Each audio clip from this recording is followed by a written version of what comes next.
You see all of those influencers showing you their incredibly luxurious lifestyles. Hell, maybe you even see my Instagram and you think, how can I generate $10,000 a month? Now you have to be very careful because there is a lot of misinformation online, and a lot of people, they try to make it look easier than it actually is, but all they do is guide you in the wrong direction. And in the end, well, you never reach your goal. And that's why in this video, I'm going to break down the 8 core fundamentals that you need to understand and to master if you want to be able to make $10,000 a month as a student. Now you see, the reason why most people never even get to 6 figures a year, it is for one reason and one reason only. They're not using the right vehicle. And by vehicle, obviously I don't mean what type of car they're driving, but I mean what type of opportunity they're using to generate income, to make money. Everyone knows that a lawyer in New York, they're gonna make a lot more money than your average fast food employee. The more demand there is for the skills that you possess, the more companies are going to be willing to pay you. As a student, it's crucial that you understand that jobs will not make you rich. At least 99.9% of the time, they won't. And even if you graduate from one of the best universities in the world and you get a very good job, the truth is that there is a much better way to access true wealth, freedom, and abundance. With most jobs, let's face it, there's a hard limit when it comes to how much money you can make in a year or in a given month, and it's very difficult to break past that ceiling, if impossible. Also, most of the time, you are tied down to one geographical location only, whereas with the internet, you can reach literally millions, even billions of people from all over the world, without even having to leave your house. How crazy is this? Look, a lot of people are going to tell you that it's all about hard work. Like, if you want to be successful, you cannot sleep 8 hours a day. They're also going to say that you need to work 7 days a week or 16 hours a day. But let me tell you, that's horseshit. It's the worst advice I've ever heard. You could be working 16 hours a day, 7 days a week at a fast food joint. But if you're just the guy flipping burgers, no matter how hard you work, no matter how much effort you put into your craft, you will never make $1 million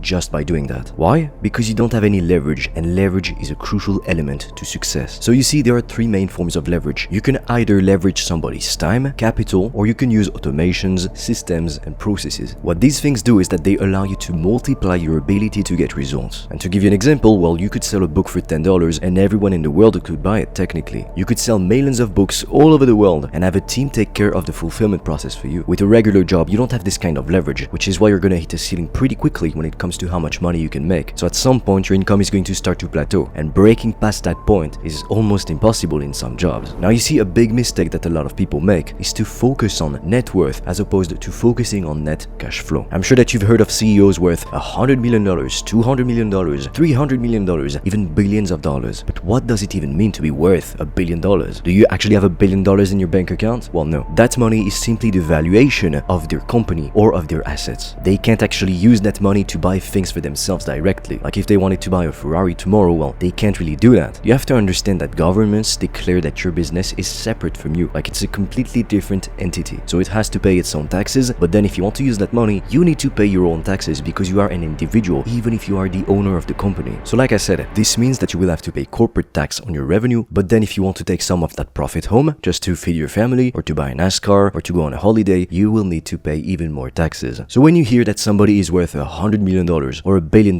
it doesn't actually mean that that's how much money they have in their bank account and that they can just spend and use freely. It also doesn't mean that the business is making $100 million or $1 billion.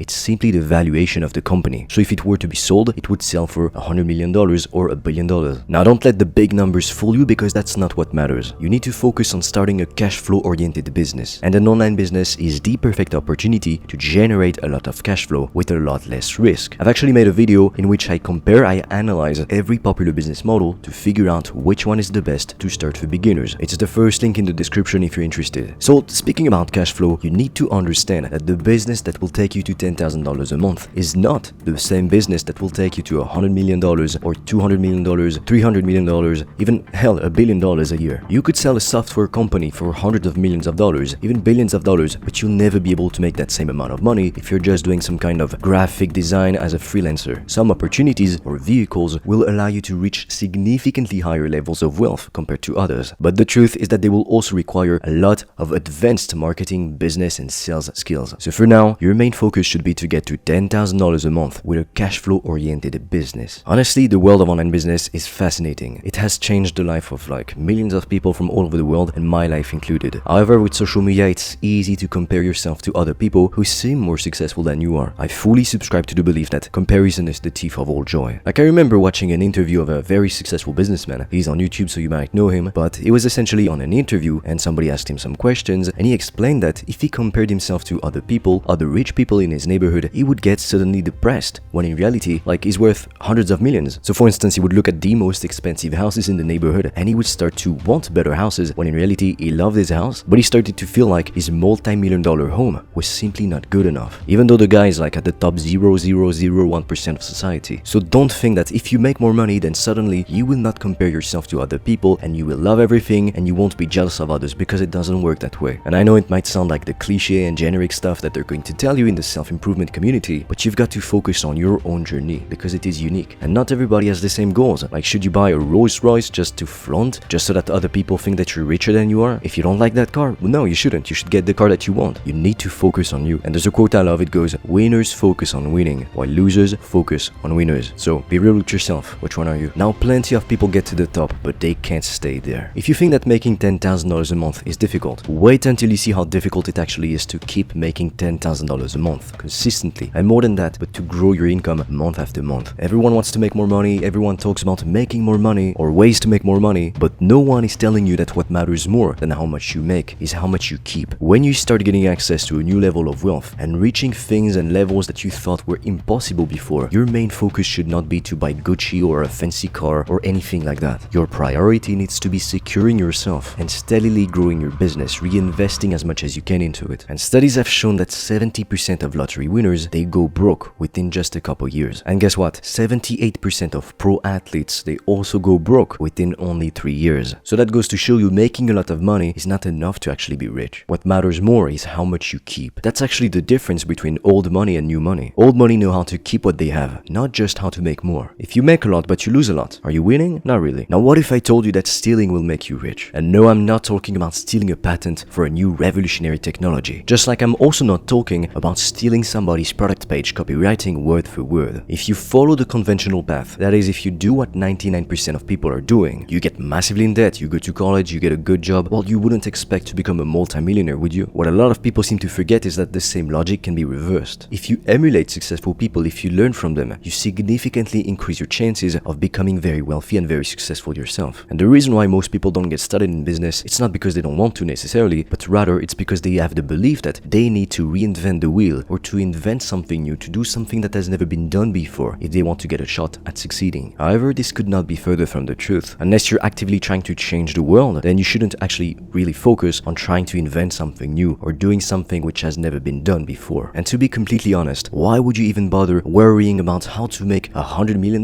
when you haven't even made your first $10,000 a month? And I get it, I used to be a massive procrastinator because I would simply wait for the perfect circumstances to get started. But all it taught me is that you definitely don't want to do that, because if you don't take action, nothing is gonna happen. Your reality is not going to change unless you actually do something about it. Start now with the knowledge that you have, with the resources that you have. A mediocre painting will allow you to improve your skills a lot more than a painting that always stays in your mind. Stop thinking that everybody is looking at you, because in reality, everyone is looking at themselves. Like most people, to give you an example, they're completely afraid of striking up a conversation with a stranger. And now I can do that easily because I've trained myself to do it over and over again. It didn't come natural to me, believe me, I'm an introvert. But the more you do something, the easier it gets. To give you an example, when it's your first time at the gym, you might feel overwhelmed and maybe you don't know what to do, you don't know which machines to use, you think that maybe you look like a bit of a dumbass, but when you've got 100 workouts under your notch, you know exactly what to do and you don't worry about it anymore. A lot of people, when they get out of university, they just think that this is it, they've got it, they know everything they need to know, they're good for life, they don't need to learn anymore. And then they wonder why their income barely increases as the years go by. Now I get it, the truth is that business is not made for everyone. I'm not one of those people preaching that 9-to-5 jobs are crap or that you should be a business owner. If this isn't for you, this isn't for you. The competition is absolutely ruthless, and if you're not prepared, you will get crushed by a hungry competitor. And if you become too complacent, life will very quickly remind you that in the grand scheme of things, you're just a speck of dust, and the throne that was yours will be taken away from you. A lot of people quit because they don't see immediate results, but that's not how the game works. Anything that's worth achieving in life, it's going to require so much more sacrifice, time, hard work, and perseverance than you initially thought. The growth that you experience in your journey, it's most likely going to be exponential, not linear. This means that you might be working really hard for a long time and you barely see any results from all of your hard work, so it can be discouraging, but you have to know that the seeds that you planted in the ground, they're growing. You might not see it, but soon they will blossom and you will reap what you sow. You've got to understand that growth is not linear. It's kind of like the stock market in reality, because it goes up, then it goes a bit down, then a bit up, then a bit down, but then each time it creates a new flat line. And over over time, that flat line or baseline, whatever you want to call it, it is going to keep increasing over the years. And no matter the level you're playing at, you're always going to have lows and ups. It's just that your flat line keeps getting higher and higher if you just step back and look at things from a bird's eye view. You'll notice that over time, yes, the trend is increasing. If you're trying to lose weight, well, the scale is going to go down. But on some days, you'll notice that you weigh more for whatever reason. But it could be due to water retention, for instance. But how do you know you lose weight? Well, obviously you look at yourself in the mirror. But even then, some people don't even notice it because we are used to seeing ourselves every day. So our eyes, they adapt quickly to the changes in the mirror. But if you track your weight every day, you want to see a trend that is going down. The same applies in business. If you see a trend going up, you're going in the right direction. And I genuinely believe that if you take note and you apply these 8 core fundamentals that we just talked about, you can reach the $10,000 a month mark. It might take you 6 months, it could take you a year, or it could even take you 3 years. Not everybody is going to move at the same speed, because even though you need to work hard, of course, and you need to be working at the right thing, you also need to be at the right place at the right time. But I genuinely believe that if you work hard enough and you work consistently at something for a long period of time, at some point you'll be at the right place at the right time. Things are going to click. More often than not, success is simply a matter of time. Like, don't think that becoming super successful is reserved to the most intelligent people on the planet. There's plenty of very smart people that are broke, so it doesn't mean anything. Now, if you want to discover the best online business to start, you can check the first link in the description. And with that said, I am waiting for you on the other side.